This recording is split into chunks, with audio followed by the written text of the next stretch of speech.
money, wealth, assets, opportunities even that you may lose. You must ask yourself if you love the people, because the only thing that can bind you to the people you serve is love. Ambition is not enough. I have discovered the power of kindness, and that has made me a radical optimist. That's why I stay away from politics and from religion. Countries that take unilateral action or coercive action. Actually like Pinoy personally. It's not a beauty contest who's ahead of who, but to... Once upon a time, we were all irrelevant. And I sincerely believe that there will come a time we will all return to the dark embrace of irrelevance. Martin's Mancave.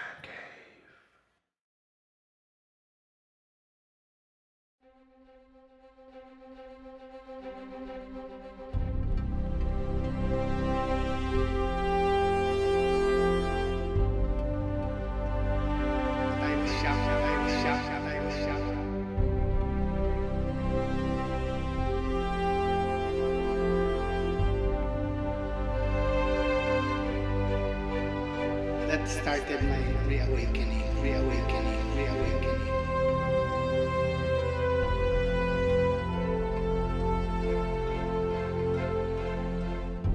Yung first quarter storm na tinatawag.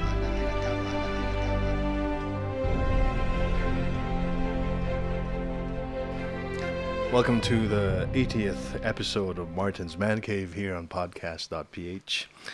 Our guest is retired Brigadier General Victor Corpus. He was born on October 4, 1944 in San Pablo, Laguna. And he currently lives here in Manila. He finished his elementary and secondary education at the De La Salle University and took up his master's degree in public administration at Harvard University in 1990. He also graduated at the Philippine Military Academy in 1967. He gained prominence in 1970 when, as an instructor at the academy, he joined the New People's Army. But he became disillusioned with the Communist Party of the Philippines leadership and surrendered to his mista in 1976. And he was tried by the Military Tribunal No. 1 and sentenced to death by musketry with Ninoy Aquino and Bernabe Buscaino in 1977. After spending years in the military prison, approximately 10 years, he was released and reinstated in the Armed Forces of the Philippines in 1987 by the President Corazon Aquino. He held various posts in the Armed Forces of the Philippines during the 1990s and was eventually appointed Chief of Military Intelligence, or ISAF, by the former President Gloria Macapagal Arroyo. After retiring from the military, he was appointed as head of the Veterans Affairs Office in Washington, D.C. in August of 2009. His colorful life was made or produced into film in 1987, which starred the late Rudy Fernandez. He also wrote two books, The Silent War and U.S. Dim Mac Points, Unrestricted Warfare in the 21st Century. He received numerous awards such as the Distinguished Service Star, Gawad sa Kaunlaran, Military Civic Action Medal, Dean of Academics Awards, Aurora Aragon Quezon Peace Awards, and Certificate of Academic Excellence, and much more. Without further ado, General Victor Corpus. Thank you so much for accepting our invite to be interviewed and documented here inside Martin's Mancave on podcast.ph, the Lifecast. Welcome, sir. You're welcome, Martin. Before we talk about your adventures in life, can you please tell us something about your parents? Well, my father was an army doctor. He graduated at Ateneo and then took up medicine in UST. Eventually became the Army Surgeon General before his retirement. And my mother is a simple housewife. She took care of the family. Do you have siblings? Yes, I have one brother, Celestino, and two sisters, Catalina and Mary. And they're here in Manila too. Yes, all of them. All of them. Tell us about your elementary and high school days in LaSalle. Well,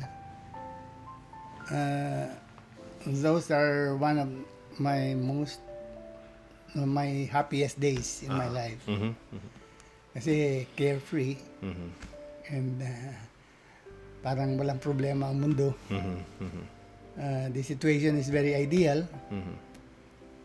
So I thought then that society is like that in microcosm. But I was shocked when I saw the real world outside. And you saw the real world after the Philippine Military Academy or just before that? When I went to the Philippine Military Academy, that started my reawakening. Because before I graduated from high school, I asked my parents' permission to join the seminary. I wanted to join the Jesuit order after reading that about the life of Saint or Father Damian of Mulucay. But my mother advised me because his grandfather was a PMA graduate, his brother was a PMA graduate, and two of her brothers also joined the military, one in the Philippine Constabulary and the other died during the war. And my father is also in the military, so my parents advised me to why not take the PMA entrance exam. Let's continue the legacy. If you fail, then you do what you want. So you can become a priest if you want. So, fortunately or unfortunately, I passed the exam in PMA when even before I graduated from high school. So I entered the PMA as a high school graduate. Immediately after graduation from high school, maybe 1 week after, I already entered the PMA as a plebe.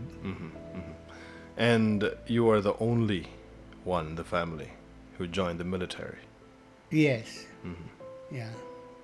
What did your sisters end up doing? My sister got married to a PMA graduate also. Oh, okay. And my other sister married a Chinese. So it really runs in the family, this military tradition. Yeah. Do you have any children who joined the military? Well, two of my sons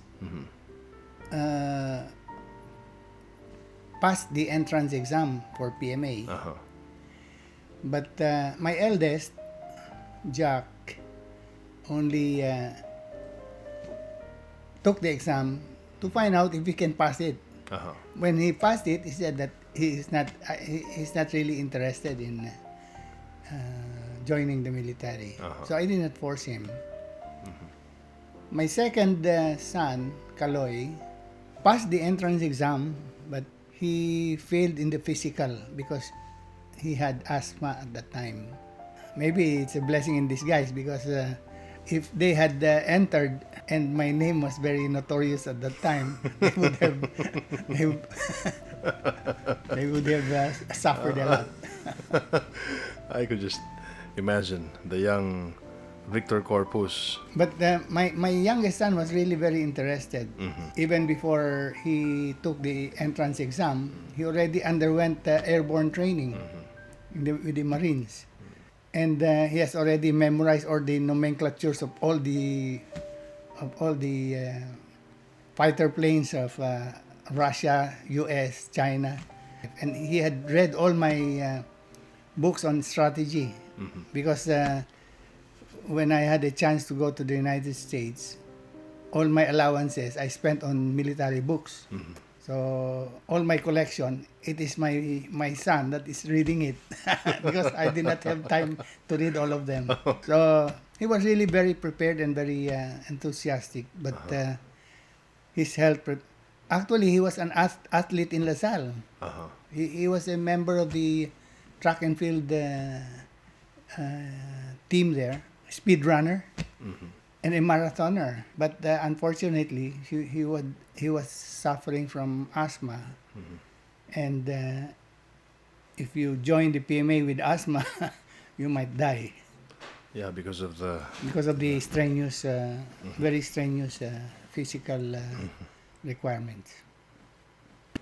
You have 3 kids, 3 children. One is Cynthia. Tell us more about Cynthia. Yeah, Cynthia is my youngest among the 3. She finished information technology and then accounting. And right now, she's full-time helping me, and she is my co-inventor in a patent that we applied for regarding an alternative form of energy. And we will talk about that alternative form of energy later on. Yeah. If I don't mention your wife, Melly, she might get mad at you when you when you get home. It's the most important. The most important is the wife. So ano naging role ni Melly nung kayo I met Melly when I was engaged in anti-demonstration at the time.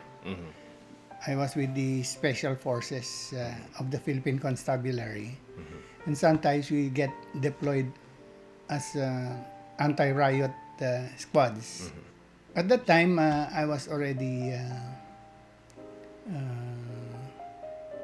aware of what's happening in our society because of my education in Philippine Military Academy. She was a member of the Kabataan Makabayan at that time. But there was a split, and they formed the breakaway faction of Kabataan Makabayan, the Samahang Demokratikong Kabataan, or SDK. At the time led by Sixto Carlos. They demonstrate against American imperialism, feudalism, and bureaucrat capitalism. Those were the issues at that time. We were the ones assigned as anti-riot squads. So kami yung tagapalo ng mga ulo nila pagka naging unruly yung demonstration. There was one time when parang pelikula lang the demonstrations became so violent that 4 of their comrades were killed nung yung first quarter storm na tinatawag. So after the demonstration, mag-off duty na ako. Sila naman magmi-meet kami, tapos kasama ko siyang nagbibisita doon sa mga namatay na mga kasama nila. So that's how you met her during the demonstration. When was this? 1960? This was 1969. 69. So talagang by chance that you just saw her and you said, oops, I don't know. I was invited by Crispin Tagamulila to attend yung kanilang mga discussion groups at that time. So doon na nag-develop yung aming relationship. We decided to get married after a few days courtship, yung underground marriage. Ang nag-officiate ng aming kasal, yung dati kong professor sa PMA, si Dante Simbulan, Dr. Dante Simbulan. So from LaSalle, you joined the Philippine Military Academy. medyo nasa gobyerno ka Yeah. nun. And then, in 1969, there was the demonstrations happened. You met your wife. Yeah, this is how I changed ideology, no? Before you talk about that, let's take a short break. Okay. Let's just bitinin natin ng konti ang ating mga viewers. Okay. You're watching Martin's Man Cave here on podcast.ph. Again, you can listen to us through iTunes. You can download us for free. You can also go to Podomatic or Spreaker. Just type podcast.ph programs. Go straight to our YouTube account, podcast.ph, if you want to watch this episode. Or the best way, or the easiest way, probably just go to our website, which is www.podcast.ph, or our Facebook account, podcast.ph, and you can watch the episode with General Victor Corpus. Don't go away, we'll be right back.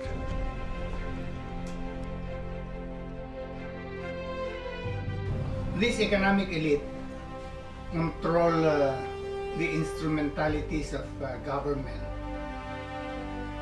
and use it to preserve and protect their narrow vested interests. One of the instrumentalities of government is the armed forces.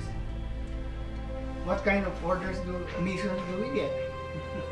Patayin mo si ganito, patayin mo si ganyan. To give you one example,